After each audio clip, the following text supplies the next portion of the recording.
আপনি কি কখনো লক্ষ্য করেছেন সব মানুষ ঘুমিয়ে পড়ার পরেও কিছু কিছু রাত আপনাকে জেগে থাকতে বাধ্য করে? কারণ সেই রাতগুলো শুধু রাত নয়, ওগুলো যেন কোনো অদৃশ্য দরজা, যেখানে ব্রহ্মাণ্ড খুব আস্তে, খুব নীরবে কারো নাম ধরে ডাকে। আজ হয়তো সেই নামটা আপনার, হয়তো এই ভিডিওটা আপনি কাকতালীয়ভাবে খোলেননি, হয়তো অনেকদিন ধরে কিছু একটা আপনাকে এখানে টেনে আনছিল, একটা অনুভূতি যেটাকে আপনি ভাষায় বোঝাতে পারেননি। আপনি ক্লান্ত, কিন্তু শরীরের চেয়ে বেশি ক্লান্ত আপনার ভেতরটা। মানুষের মাঝে থেকেও কখনো কখনো মনে হয় আপনি কোথাও নেই। সবাই কথা বলে, হাসে, জীবন নিয়ে ব্যস্ত থাকে, আর আপনি আপনি শুধু চুপচাপ তাকিয়ে থাকেন। মনে হয় আপনার ভিতরে এমন কিছু চলছে যেটা কেউ বুঝতে পারবে না। কিছুদিন ধরে হয়তো আপনি বদলে যাচ্ছেন, আগের মতো আর কিছু ভালো লাগে না।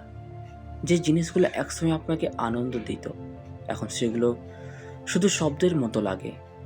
আপনি মাঝে মাঝে হঠাৎ থেমে যান, কারণ কোনো কারণ ছাড়াই বুকের ভেতর কেমন অদ্ভুত ভার জমে ওঠে। আর সবচেয়ে ভয়ের বিষয় হলো, আপনি কাউকে এটা বোঝাতেও পারেন না, কারণ মানুষ কষ্টের গল্প শোনে, অনুভূতির নীরবতা না। কিন্তু আজ রাতে আপনাকে একটা কথা বলা দরকার। আপনার ভেতরে যা চলছে তা ভাঙন নয়, এটা পরিবর্তন। হ্যাঁ, ভেতরের গভীর পরিবর্তন সবসময় শব্দ করে আসে না। কখনো কখনো সেটা আসে নিঃশব্দ শূন্যতার মতো, যেন পুরনো একটা পৃথিবী ধীরে ধীরে আপনার ভেতর থেকে মুছে যাচ্ছে। আপনি হয়তো খেয়াল করেছেন, সাম্প্রতিক সময়ে আপনি মানুষকে এড়িয়ে চলছেন। কিছু সম্পর্ক হঠাৎ দূরে সরে গেছে, কিছু মানুষ কোনো কারণ ছাড়াই বদলে গেছে, কিছু জায়গা এখন আর আপনাকে আগের মতো গ্রহণ করে না। এবং আপনি ভাবছেন, কেন সব কিছু একসাথে বদলে যাচ্ছে?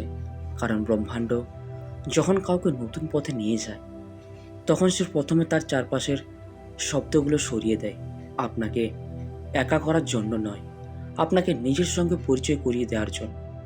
আপনি বহুদিন ধরে অন্যদের অনুভূতি বহন করতে করতে নিজের আত্মার শব্দটাই ভুলে গেছেন।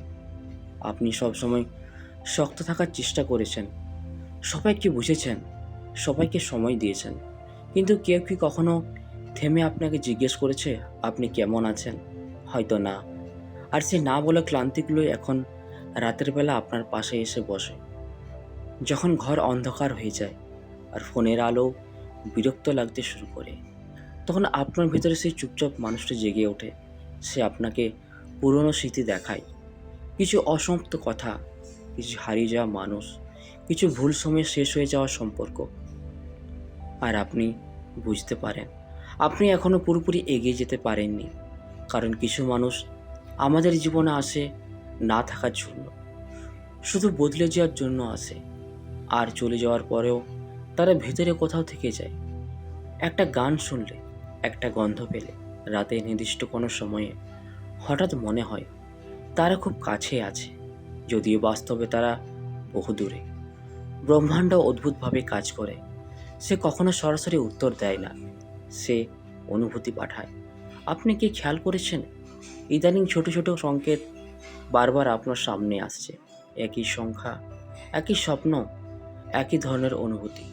হয়তো আপনি উপেক্ষা করেছেন, কিন্তু আপনার আত্মা করেনি, কারণ আত্মা জানে কখন একটা নতুন অধ্যায় শুরু হতে যাচ্ছে। এবং সে নতুন অধ্যায় শুরু হওয়ার আগে মানুষ অদ্ভুত এক নিঃসঙ্গতার মধ্য দিয়ে যায়। এটা শাস্তি নয়, এটা প্রস্তুতি। একটা বীজ মাটির অন্ধকারের ভেতর একা থাকে, তারপর একদিন আলোয় উঠে আসে। আপনি এখন সেই অন্ধকার সময়টার মধ্য দিয়ে যাচ্ছেন। আর সবচেয়ে কঠিন ব্যাপার হলো, এই সময়ে কেউ আপনাকে বুঝবে না। মানুষ বলবে আপনি বদলে গেছেন, কিন্তু তারা জানে না কিছু মানুষকে ভেতর থেকে ভেঙে নতুনভাবে তৈরি করা হয়। আপনি হয়তো আগের মানুষটা আর নন, আর এটা খারাপ কিছু না, কারণ আপনার আত্মা অন্যদিন ধরেই ক্লান্ত ছিল। সবাইকে খুশি রাখতে রাখতে নিজেকে হারিয়ে ফেলেছিলেন। আপনি এমন অনেক জায়গায় থেকেছেন যেখানে আপনার হৃদয় নিরাপদ ছিল না। এমন অনেক মানুষের পাশে দাঁড়িয়েছেন যারা আপনার নীরব কান্নাও দেখেনি। তবুও আপনি থেকেছেন, কারণ আপনি ভালোবাসতে জানেন, গভীরভাবে, নিঃশর্তভাবে। আর এই ধরনের মানুষদের কষ্ট গভীর হয়, কারণ তারা চলে যাওয়ার পরও অনুভূতি ফেলে আসতে পারে না। আজ রাতে আমি আপনাকে একটা কথা মনে করিয়ে দিতে চাই, আপনি দুর্বল নন, শুধু খুব বেশি অনুভব করেন।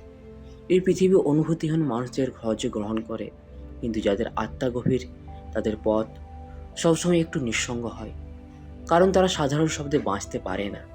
তারা প্রতিটি নীরবতার মানে খোঁজে, প্রতিটি চোখের ভেতর লুকোনো কষ্ট পড়ে ফেলে, প্রতিটি বিদায়কে খুব গভীরভাবে অনুভব করে। আর সে কারণে আপনি এত ক্লান্ত। কিন্তু শুনুন, এই ক্লান্তির শেষ আছে। যদিও এখন মনে হচ্ছে সব আলো নিভে গেছে, তবু আপনার জীবনে এমন কিছু আসছে যেটা এখনও আপনি দেখতে পাচ্ছেন না। ব্রহ্মাণ্ড কখনো শূন্যতা তৈরি করে না কারণ ছাড়া। যখন কিছু কেড়ে নেওয়া হয়, তার মানে কোথাও নতুন কিছুর জন্য জায়গা তৈরি হচ্ছে। সমস্যা হলো, আমরা পুরোনো ব্যথাকে এত শক্ত করে ধরে রাখি যে নতুন আসার দরজাটা খোলা দেখতে পাই না। আপনি এখনও সেই মানুষটার কথা ভাবেন যে হঠাৎ বদলে গেছিল। আপনি এখনও ভাবেন, আমি কি যথেষ্ট ছিলাম না? কিন্তু সত্যিটা অন্য জায়গায়। কিছু মানুষ আপনার জীবনে আসে শুধুমাত্র আপনাকে নিজের মূল্য শেখানোর জন্য, থাকার জন্য নয়। আপনি যত দ্রুত এটা মেনে নেবেন, তত দ্রুত আপনার ভেতরের ভার হালকা হবে। সবচেয়ে সুন্দর বিষয়টা জানেন, আপনি এখনও পুরোপুরি ভাঙেননি। এত কিছুর পরও আপনার ভেতরে এখনও ভালোবাসা বেঁচে আছে। আপনি এখনও আকাশের দিকে তাকিয়ে কিছু অনুভব করেন, এখনও কোনো গান শুনে চোখ ভিজে যায়, এখনও কাউকে কষ্টে দেখলে বুকটা নরম হয়ে যায়। মানে আপনার আত্মা এখনও জীবিত, এবং জীবিত আত্মাদের জন্য ব্রহ্মাণ্ডের বিশেষ পরিকল্পনা থাকে।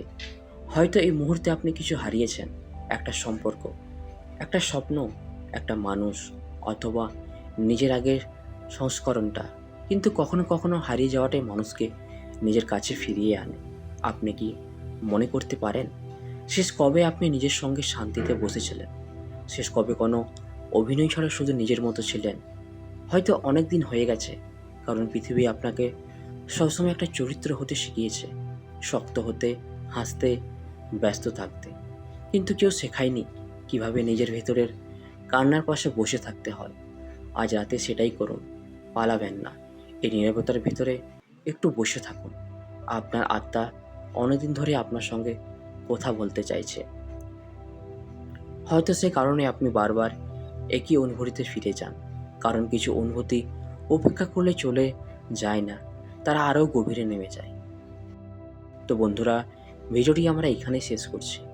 ভিডিওটি যদি আপনাদের ভালো লেগে থাকে তাহলে চ্যানেলটিকে অবশ্যই সাবস্ক্রাইব করবেন। ধন্যবাদ।